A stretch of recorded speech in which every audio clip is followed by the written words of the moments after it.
talking about the effect of money flow. Price is a function of supply and demand, but it's modified by the flow of money. And today's report was a great example of why this is important. There was no fundamental reason, so to speak, for soybeans to trade 30 cents higher during the day following this report. Higher, yes. 30 cents, no. Well, we did back off of that a little bit, but money flow played a big role in this market. And we'll be talking about that first, and then we'll go into the numbers. First of all, I wanted to show this, the CRB index. The CRB index, again, is this basket of commodities. 23% of it's crude oil, 39% of it is the energy sector. And the rest is a bunch of other commodities, including corn, soybeans, wheat, lean hogs, live cattle futures. And they're all in this. And we'll see here that if I can, okay, there we go. You see here in February of 2016 that we put in our long-term multi-year low in the CRB index, corresponding with when crude oil put in a low. We rallied, we went sideways, we started to break lower, and then we made this 2017 low in late June. This is a daily chart here, and you can see that there is an island down here, a bullish island reversal, which I've talked about in previous webinars.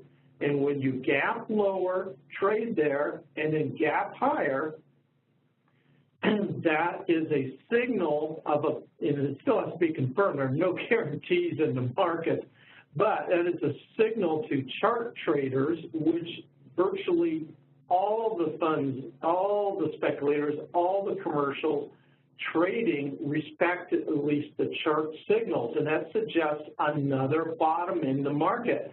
Higher than the 2016 low, but a bottom. And so the first step then is if you've got big short or sold positions on to take profits. And then the second step is, do you feel enough conviction in it to actually build ownership? And so it's been a combination of these factors. It's not straight up, because if you look at this basket of commodities, it's hard to find any of them that have a bullish story per se, but many of them, you could argue, the most bearish of the fundamentals are behind us. And I'll use crude oil as a good example.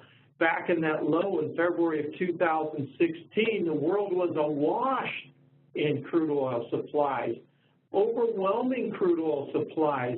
A year later, we still had those same supplies.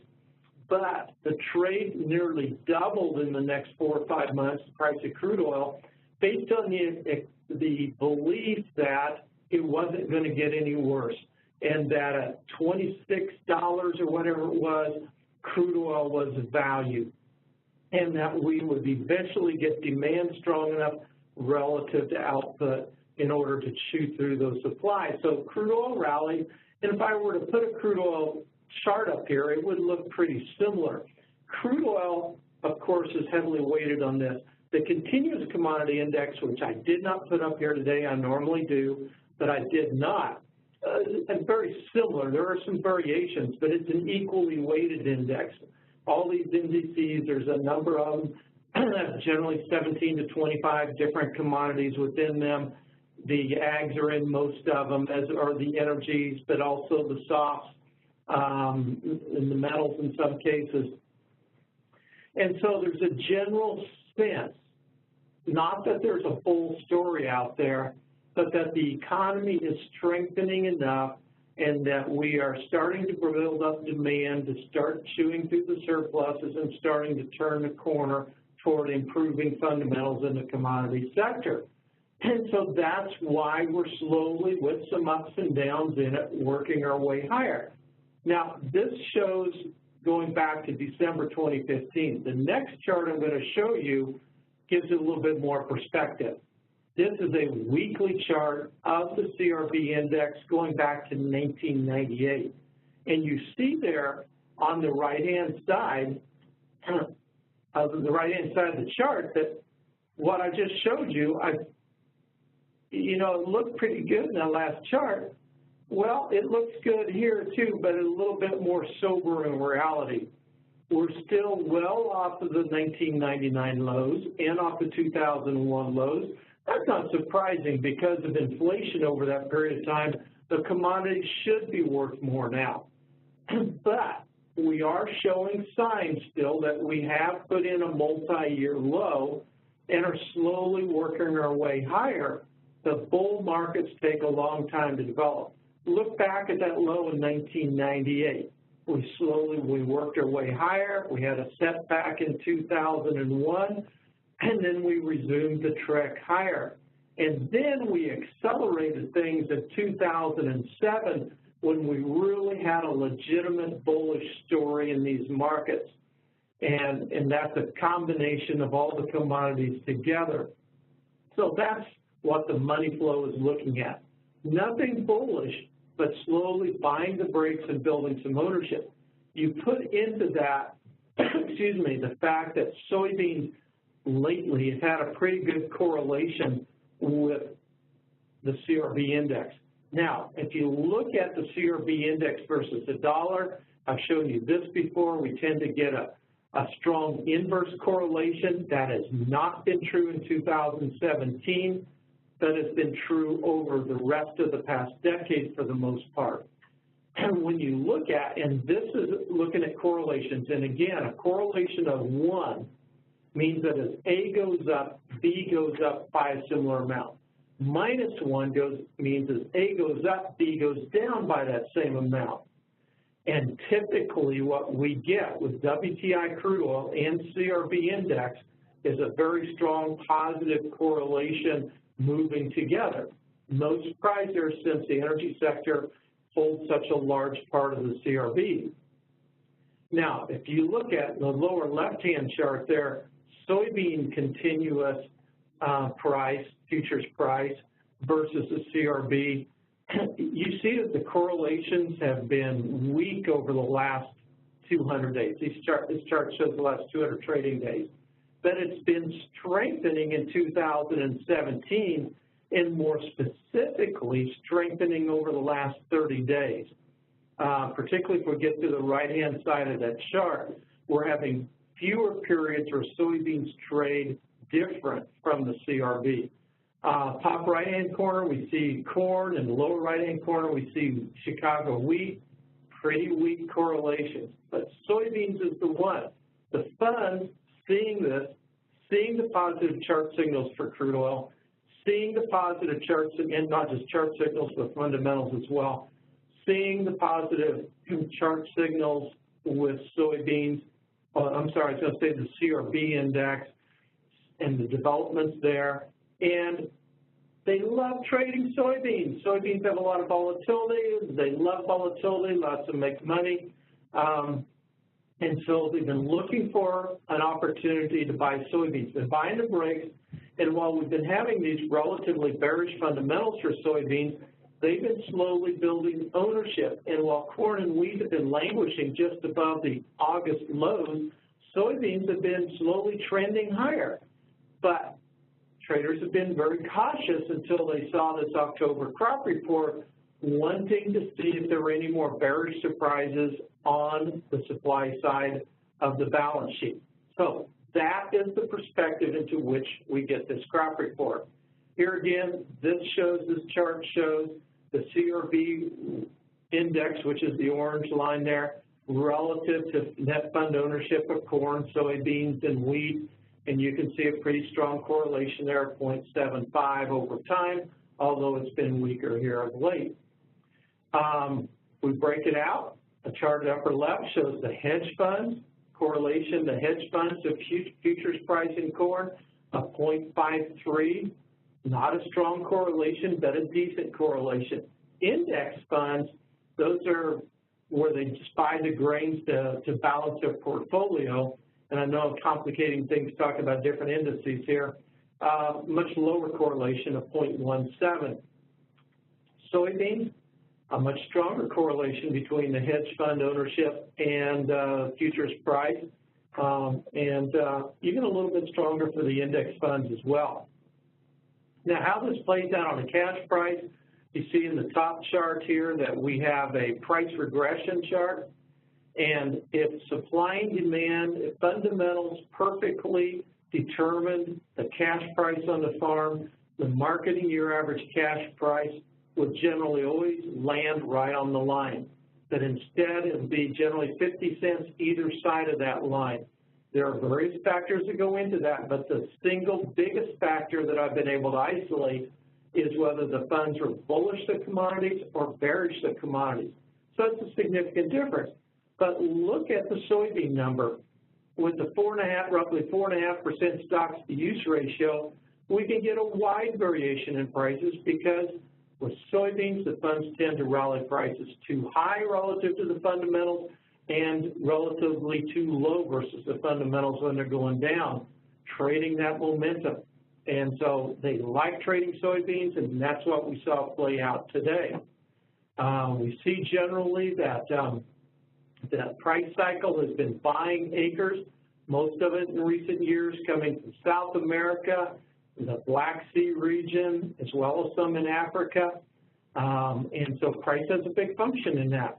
Now, a little bit of fundamental background that's been coming on at the same time as we've had this huge growth in the middle class, increasing demand for meat as people update their diets, go from a starch-based diet to a meat-based diet or a protein-based diet. Raising that meat requires more feed grain, more feed protein, and that combination has helped strengthen the demand for corn in the world, but especially for soybeans and for rapeseed meal as well. If we look at this chart, we see on the left that we had a little over 1 billion people in the middle class in 2000.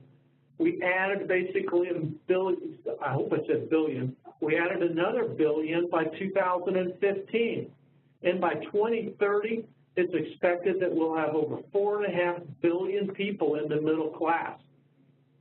That's not population growth alone. That's improving people's income levels so they can afford to change their diet. Most of that taking place in China and in India. And that's feeding this demand for commodities, and funds are paying attention to that. Now, as we look at corn stocks, U.S. corn stocks, they're at 30-year highs based on today's crop report. So why in the world would prices go higher? It's part of this cycle. When you look overall, stocks aren't near what they were there in the mid-'80s, and those of us who were around back then remember how bad it was in the farm crisis that we had. It's just that the world's become very comfortable with just-in-time supply. I illustrate that again with this graphic. USDA today says that global stocks divided by usage comes to a 69-day supply. Now, China has the bulk of those surpluses along with the United States. China's not really that involved in the world trade, so let's just step China aside and say, okay, now if we take the U.S. out, we can see what the status is for the rest of the world and what they need or don't need from us.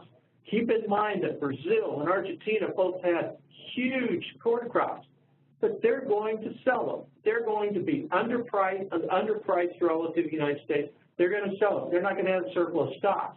So when you look at it, that means that overall, outside of the United States, outside of China, the rest of the world is just-in-time supplies of corn.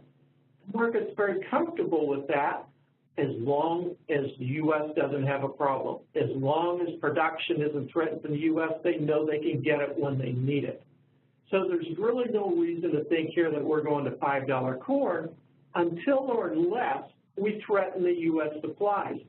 We can threaten it by having a major production problem in South America here in a few months, or we can threaten it by having a major production problem in the United States next growing season, next summer. For now, that doesn't exist. But the funds can still, like they did crude oil, kind of build some ownership slowly over time, believing that long-term perspective that it will happen. We look at soybean demand, you see this exponential growth that we see into China. And those of you who've been following the webinars that I do and seeing me in presentations know that I put this chart up here that graphic on the right-hand side showing Chinese demand is usually early in the marketing year well below that line, and then USDA ends up having to keep ratcheting up till it gets to the line or exceeds the line. And they have now closed the gap virtually with 2017-18, and I anticipate, based on the data we have, it'll eventually climb up to it or climb above it as we continue to see the demand for more protein in China to feed its aquaculture, to feed its pork industry, its poultry industry. And even though some of the pollution controls will limit the growth of those feed sectors, we still have room to increase the use of protein in the efficiency of production of the meat supply. Now, before I give you yield results, I wanted to show you these. I know Twitter surveys aren't scientific. I know that. And but they do show some interesting stuff, and so we've been doing this, and it does give us some interesting trends. I asked the question on Twitter, where are your yields versus where you thought they would be a month ago? And 38% of the respondents said, you know, the corn yields are looking better than what they thought a month ago. 35% are very similar, 27% saying they're below what they thought a month ago. So the bias there is toward a little bit better. And that's what USDA did. They raised their yield, leaning more heavily on objective data this month than what they had been the last couple of months when they leaned more heavily on subjective data like surveys. Now, soybeans, it was the other way around. 28% said their soybeans had come in better than expected, and 36% below expectations. And I have to admit, this is a little bit of surprise to me. It does tend to confirm my yield models and what's happening there. But the yield results we're getting in are almost exclusively, not totally, but almost exclusively better than expected for both corn and soybeans. So this is fascinating, and this does fit, too, with what USDA did with their yield. Let's take a look at the numbers. USDA last month was at 169.9 bushels of corn and 49.9 bushels of soybean, 49.9 bushels soybean per acre. This month, the trade expected both to go up slightly, and the corn did. It went up to 171.8 bushels per acre, a little bit more than expected. Soybeans went down, 49.5 bushels per acre. So it gets us a 14.28 billion bushel corn crop and a 4.431 billion bushel soybean crop. So more corn than expected and a little less soybeans than what was expected. Change the slide. Now this chart shows the change from last month, and most of the nation saw an increase in the corn yields. Most specifically, Iowa now above 190 at 191, up 4 bushels this month. Illinois at 192 bushels per acre, up 3 bushels this month. As you can see, look at the increases for the Dakotas, for Minnesota, I mentioned Illinois, Wisconsin, Indiana, Ohio stayed the same, 173. We lost a bushel yield in Michigan. But everywhere looking good. The South had already been looking good, although Arkansas and Louisiana did pull back a little bit. Now, USDA also using satellite technology. This is a graphic that they used showing what they believe to represent yield potential in the major producing states of the Midwest Corn Belt. This is something that I wanted to point out. We were seeing some high ear populations in the September report, back to third highest on record. That's basically stayed the same in this report in their objective data, but the ear weights came in a little bit heavier. So good finishing at the end, adding a little bit of weight to those ears and therefore a little bit of yield. I did want to point out this data, and this is from USDA, showing what percent of the samples they pulled of the objective samples. We saw that 41% of those samples were in a dense stage, 51% were mature. That compares pretty closely with 2014 when 39% was in dense stage and 53% was mature. And so I did go back and look at this graphic here, and in 2014, USDA had raised its yield in September, lowered it in October, and in November, I'm getting my corn and soybeans mixed up. Raised it in September, raised it in October, but in November it pulled back. I think it was 0.8 of a bushel. Will that happen this year? That's yet to be seen, but that was an interesting look back at history, considering the maturity factor of the crop. See if maybe we get a little bit of pullback, particularly as we get into some of the later planted corn this time as well. Now on the soybean side, kind of an opposite of trend. USDA lowering its soybean yield for more states than not in the Midwest. The eastern areas saw some raised yields, but not heavy production areas of the Midwest, they either stayed the same or went down in most areas. Remember in September, we showed you that record high pod weight for soybeans, and we said we just didn't think that was going to hold up. It didn't. Now, it's still at a record high level. It is down significantly from September, but still at a record high level. So we'll have to see if that still comes down. Now, lower pod counts, you should expect some heavier pods when there's fewer of them, but there's still those who would argue that their pod weight is still too high. If you look at yield changes in past years, there is a bias to go up in the month of November. Now, I did check back and we see an increase in September and a decrease in November. There we tended to get a little bit of follow-through decrease in yield in November, but there's very few years there to look at. I think 3 years to look at where we had similar patterns, so confidence is low. If we look at ending stocks, which is what the price is going to trade, we've got a lot of wheat out there, and certainly more than I or the trade expected. And a lot of that is because of the stocks report on September 29 showing less feed usage, and then that September 29 small grain summer report showing more spring wheat than what was expected as well. On the corn side, 2.34 billion bushels, very close to the 2.335 billion that USDA was previously calling for. But again, the trade and myself expected a pullback there.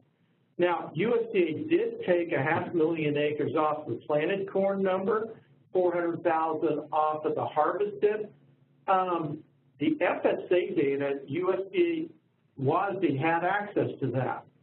We did not until while I was coming on the air here with this webinar. It's available, and one of my staff members is analyzing it now as we talk. But I'm guessing, based on the fact that USDA, the past data from August, September, which is very incomplete, said that if anything, we might increase it a couple 100,000 acres, but USDA making a big cut in area. And so soybean acreage went up 700,000, harvested up 800,000, corn went down. We expected a 200,000 increase in corn. Instead, it goes down. So that's playing into helping to offset the increase in production in the way of yield, but still leaving us with higher stocks. USDA did increase feed usage 25 million, reflective of the lower than expected stocks, which in the September 29 report, which USDA assumed that we're feeding more. I don't think we can make that assumption. I think there are other things, like 25 million is not that much, could just simply be sampling error. But that's what USDA did in order to try to contain stocks. If we look at wheat stocks, so boy, we've got a lot of it. Domestically, we've got a lot of it in the world, and you see the domestic stocks here broke down by class. A lot of winter wheat stocks in particular, 7-month supply for hard red winter, almost a 9-month supply for soft red winter, and globally very similar as well. Huge wheat stocks, and USDA, well, I, along with the trade, expected a small ratcheting down of those global wheat stocks in today's report. USDA raised it by more than 6 million metric tons. Canada went up, Europe went up, Russia went up, India went up, almost everywhere in the world outside of the United States and Australia. I think they're still a little bit high on Australia, maybe a couple million metric tons or close to that. So we'll have to watch. But still, we've got a lot of wheat here in the United States, so price rises are going to be reluctant, and only probably based on the fund slowly building some ownership. If we look at world wheat stocks, you see there the big increase in stocks for wheat relative to where we were a month ago. Soybeans ratcheting down slightly, but look at that corn number again. We are way down from where we were last year, and we're down modestly from where we were just a month ago. Looking ahead, South America, not much change here over the last couple of weeks, but calling for 59% odds based on the analog years of southern Brazil being too dry.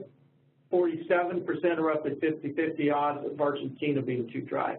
We are finally starting to see a shift in the pattern now, which could facilitate this after these areas I just mentioned should be too dry have been actually too wet. Now we're starting to see a shift show up in the forecast. And this forecast is for the December to February summer growing season. The central northern areas of Brazil, not too much change.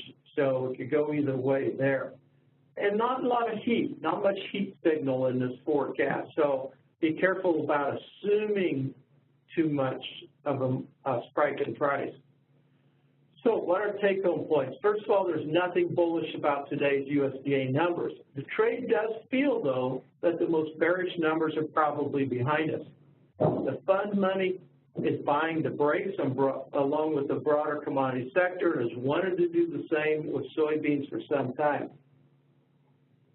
They're finally given the excuse to do so today. This doesn't mean we go straight up. We got first area of resistance just above the November soybean contract at $10. Farmer sales are expected to increase significantly in that area. So it'll be difficult going. There's nothing just to really get the farmer pulled up and say, hey, we're going higher. And so, excuse me, but it does show the underlying support beneath this market right now. Wheat supplies are more than ample. The cash over the world wheat cash prices have firmed, but now they're kind of stalled out. Global corn numbers are tightening from year-ago levels, significantly so, but there's really no threat yet at this point. The commodity indices, though, still do have a bullish bias. Watch the crude oil market and follow the money. So that kind of ends my presentation today. And with that, Jake, I'll turn it over to you to see what questions we have.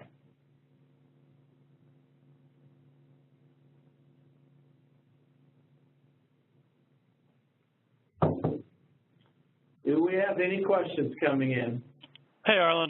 Sorry about that. I was still on mute. We're waiting for some questions to come in. We'll give it a few seconds. Okay.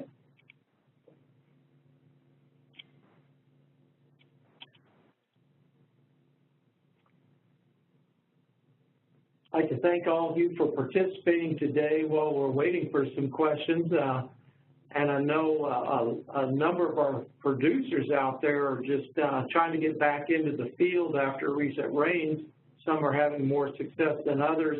We are seeing some interesting movement in the cash basis, reflecting those variations in some places. But any questions out there that may be coming in? We have a question from Jerry, Arlan. Do you see soy oil going below 32? Which oil? Soy oil? Yeah. Soy oil. Do I see it going below 32? Certainly the rallying soybeans helps, the rallying meal helps, but soy oil right now is simply on the short end of the crush spread. It had a big buy here earlier this year when the court ruling on countervailing duties went against Argentina. And now that looks like, when you look at EPA's actions, it looks like that may be undone. So soy oil lacks the story right now. If you look at global soy oil supplies, they're basically at record low levels in the world in terms of days of supply. But we're not running out of soybeans. So what happens if we run out of soy oil? We just crush some more soybeans. Now, there has to be a financial incentive to do that, but so far, soy meal is providing us with that incentive. So it's been hard to sustain a rally in soy oil as a result. Excellent. Any more questions? We have a question from Mark. Any thoughts on the relative strength of soft wheat versus hard wheat? Is the basis making up the difference? Well, when you look at hard red winter wheat versus soft red winter wheat, they've been tracking very closely together. That hard red winter wheat that has better protein has been doing better, obviously, on the cash market. But outside of that, it really hasn't. And when you look at the national average cash prices, they've been tracking basically around 32 to 45 cents at a discount, hard red winter wheat to a discount to soft. So hard red winter is really struggling, even though soft has the big issues with 9-month surplus versus 7-month surplus. Just that alone would suggest that hard red winter should have a premium to soft red winter, but that's not the way it is. That's not what's happening. Some of it's due to the different structure of the markets and what they go for. But that's a reality, is that soft red winter, futures and cash even more so than futures, hard red winter is at a big discount. We have a question from Steve. Can we expect any increase in corn demand? Can we expect any increase in corn demand? Yes, but not necessarily for the U.S. market right now. Look at China. This is a long-term question. We've basically seen the price, the domestic price in China, cut in half in a year's time. That is buying demand. That is building a demand base. They have a big surplus, which they are chewing their way through. So we're probably not going to see the fruit of it this year. We may not see the fruit of it in 2018, but we should longer term beyond that. China knows they got a problem longer term, which is why they bought Syngenta, to try to bring their trend yields up from the roughly 170 that our trend yield is, to their trend yield's just below 100 bushels per acre. They know they've got to get that up, and I don't think, and nor do I think they can do it very quickly. It's going to take time to change cultural practices in addition to genetics. But we are buying demand. In other parts of the world as well, it's just that Brazil has so much, Argentina has so much, and China has so much where they're building demand there. So globally, yes. Domestically, we are building demand domestically, but a big drop in exports really more than offsets that this year. South America steals that market share. Arlan, that appears to be all the questions we have for this week. Okay, excellent. I know we're down a little bit because of being the harvest season in some locations. That not only takes some farmers out of the loop, but also the local grain elevators who are busy with the harvest. But of course, people can always join us at night for a replay when they're out of the field or off work and see the replay of this. And we'll be back for the November crop report once again. Expected to be significant. Will corn keep getting bigger, or will the soybean crop get smaller? My yield model tends to read about a bushel too low, and it's still calling for a yield of around 47.6. Add a bushel on that 48.6, that means we could lose another bushel. If you take another bushel off this and hold demand constant, although demand would change some, but I want to make a point here, that would take more than 80 million bushels off of this yet, and we'd have a big 3 toward the lower end of the 300 million bushel level for soybean stocks, and that would be real support. So what will USDA do with a lot more objective data in the next report? Come join us in November. Thank you for being here. We'll see you next month.